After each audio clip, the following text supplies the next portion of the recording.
Sabi nila, dined ba daw ng ICC yung fact na matanda na si Digong? May sakit na daw siya, mahina na. Di man lang daw kinonsider yon. Tama ba ito?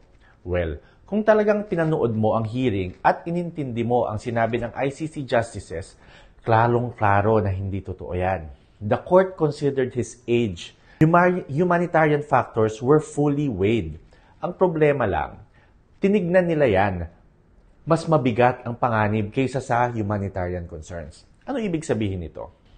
Sabi ng ICC, oo, mahina si Duterte. Matanda na siya. May health issues. Pero kahit mahina ang katawan niya, malakas ang machinery niya. Malakas ang network niya. At mas malakas ang mga loyalista niya. Kaya ang conclusion ng court, kayang-kaya pa rin niyang magtago. Hindi dahil sa katawan niya, kundi dahil sa supporters niya.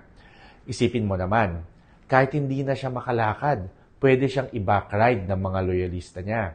Kahit hindi na siya tumakbo, pwede siyang itakbo ng mga followers na. Hindi man siya makapagtago, pwede siyang itago ng iba. Hindi na kailangan ng lakas ng katawan, lakas ng network lang, tapos na ang usapan. Araw-araw nakikita ng ICC ang behavior ng supporters niya.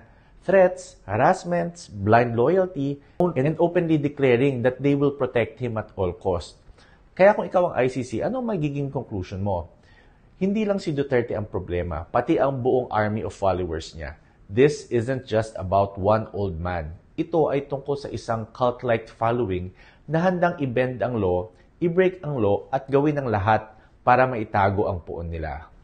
Kaya mali ang narrative na hindi man lang kinonsider ang age and health ni Duterte. Kinonsider nila yan. Pero habang tumatanda si Duterte, ang followers niya, mga bata, malakas at sobrang willing itago siya. Yan ang actual danger.